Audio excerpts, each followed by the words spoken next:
কেমন আছেন? তো আজকে হীরা কাকা গাড়ি চালাচ্ছে। তো উনি কিন্তু প্রায় অনেক দিন যাবতই ওনাকে গাড়ি চালানো শেখাচ্ছে, প্রায় 7 ডেজ 8 ডেজের মতো হবে, মানে 7-8 দিন। তো ফাঁকে ফাঁকে উনি গাড়ি চালানো শিখতেছে, মানে আমি যখনই সময় পাই ওনাকে শিখাই, কারণ আসলে আমাদের কি কোনো ড্রাইভিং ট্রেনিং স্কুল নাই। আর আমার গাড়িটা যেহেতু আছে তার জন্য ওনাকে একটু শিখাই দিতেছি। উনি নতুন গাড়ি কিনবে কিছুদিনের মধ্যে। তো উনি একেবারে গাড়ি চালাইতে পারতো না। তো ওনার হাত কিন্তু এখন প্রায় মোটামুটি প্রায় অনেকটাই ক্লিয়ার।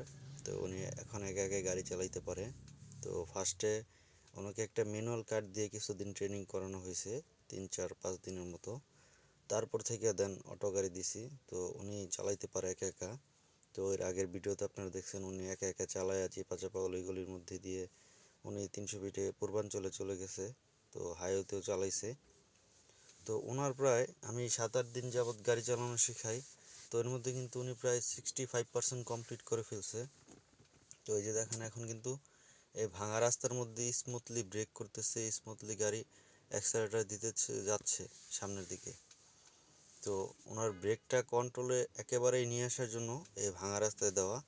তো আপনি যখন সমান রাস্তায় চালাবেন তখন কিন্তু আপনার ব্রেকটা কম বেশি হয়ে যাবে, মানে আপ ডাউন হবে।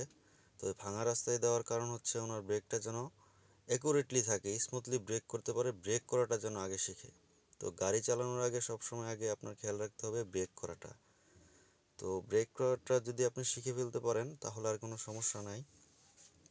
তো আপনি যখন ব্রেক করতে পারবেন দেন তখনই আপনার সব কিছু আস্তে আস্তে কন্ট্রোলে চলে আসবে। তো স্টার্টিংয়ের যে মাপটা সেটাও মনে করেন যে আপনার 80% কন্ট্রোলে চলে আসছে ওনার। তো স্টার্টিং তো আগে কোন দিকে ঘুরাইলে কোন দিকে যাইতো এটা সে বুঝতোই না। তো এখন একা একাই গাড়ি ঘুরাইতে পারে, চালাইতে পারে। মানে ওনার ভিতরে একটু ভয় ভয় কাজ করে। তো এই ভয়টা দূর করার জন্য যেদিন আমি হাইওয়েতে নিয়ে গেলাম সেদিন খুব স্মুথলি গাড়িটা চালাইছে। তো গাড়ি চালানোর আগে মেন এই যে খালি রাস্তা দেখতেছেন, খালি রাস্তা কোনো ফ্যাক্ট না। তো মেন হচ্ছে লুকিং গ্লাসে দেখেন উনি কিন্তু গাড়ি এদিক দিয়েও জোরে চালাচ্ছে, মানে স্মুথলি। উনি আগে আস্তে আস্তে চালাচ্ছে, তারপর জোরে চালাইতেছে। তো জোরে চালানোর কারণ হচ্ছে উনি এখন মনে করেন যে অনেকটা ওনার হাত ক্লিয়ার হয়েছে, যে সামনে একটা উঁচু টিলা আছে। তো উনি ওইভাবে যাইতেছে স্মুথলি। তো ভাঙাচোরা রাস্তায় দেওয়ার কারণ হইতেছে ওনারে ব্রেকটা কন্ট্রোলে নিয়ে আসা। দেখা গেছে সব রাস্তায় তো আর আপনার সমান থাকবে না। হাইওয়েতে গেলে কিছু কিছু রাস্তা থাকবে আপনার ভাঙাচোরা, গর্ত। তো এই জিনিসগুলো যদি উনি মেনটেন করে চালাইতে পারে এটার ক্ষেত্রে ওনার গাড়ির জন্য ভালো, ওনার জন্য ভালো, ঝাঁকি কম লাগবে। তো এই খালি রাস্তায় দেখা গেছে ওনাকে 2-3 দিন শেখানোর পরে আমাদের বাসার পাশে কাওলা আছে কোয়ার্টার, মানে এয়ারপোর্টের পাশে সিভিল এভিয়েশনের। তো ওইদিকে চালাইছে রিক্সার মধ্যে, জ্যামের মধ্যে। তো ওই ভিডিওগুলো করা হয় নাই। তো কিছুদিন আশিয়ান সিটিতে চালাইছে। তো আপনাদেরকে আমি একে একে ওই ভিডিওগুলো দিব। আর উনি যদি গাড়ি কিনে ফেলে কাকা, তখন দেখা গেছে আপনাদেরকে বেশি বেশি ভিডিও দিতে পারবো যে উনি কিভাবে কতটুকু চালানো শিখলো, কতটুকু শিখাইলাম, উনি এখন কেমন গাড়ি চালাইতে পারে। এখন উনি প্রায় ধরেন আপনার 65%। তো তো আপনার যেখানে আপনি ড্রাইভিং ট্রেনিং নেন আপনাকে কিন্তু 100% শিখাই দেবে না একদম। আপনি যত গাড়ি চালাবেন তত শিখবেন, যত গাড়ি চালাবেন তত শিখবেন, যত গাড়ি চালাবেন ততই আপনি শিখতে পারবেন। তো ওনারা আপনাকে 65%, 70%, মানে 75%, 80%, 85% পর্যন্ত কমপ্লিট করে দিবে। মানে 100% কোনো ট্রেনিং সেন্টারে আপনাকে কমপ্লিট করে দিতে পারবে না। ঠিক আছে?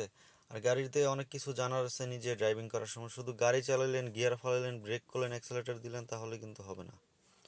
গাড়ি চালাইতে গেলে আপনাকে সব কিছু খেয়াল করে চালাইতে হবে, সব কিছুর নাম জানতে হবে। তো ওনারে এগুলো প্রায় শেখানো শেষ। এগুলোও প্রায় উনি 65% বা 70% মতো ওনার জানা শেষ কোনটা কি। তো এই দেখেন উনি গাড়িটা এখন ঘোরাচ্ছে। তো গাড়ি ঘুরাইতে কিন্তু ওনাকে বইলা দেওয়া হইতেছে না 7-8 দিনের মাথায় উনি কোন দিকে কাটতে হবে, স্টার্টিং কোন দিকে ঘুরাইতে হবে এটা কিন্তু ওনার মাপে চলে আসছে।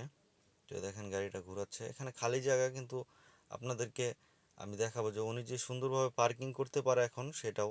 ওনাকে খালি মাঠের মধ্যে আগে পার্কিং শিখেছি, তারপর ভরা পার্কিংয়ে নিয়ে গিয়ে গাড়ি পার্কিং করতেছে, উনি স্মুথলি পার্কিং করতে পারে।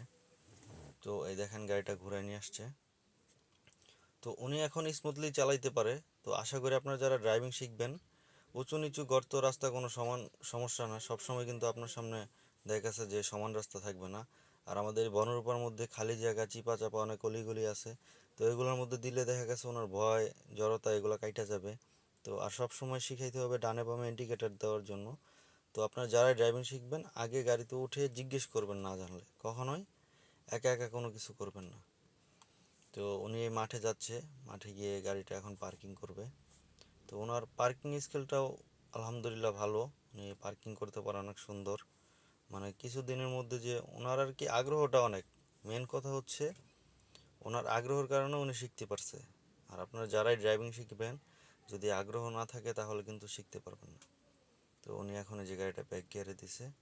তো যখনই আপনারা পার্কিং করবেন আস্তে আস্তে দেখে দেখে দেখে দেখে তারপর পার্কিং করবেন। দেখেন উনি পার্কিং করতেছে।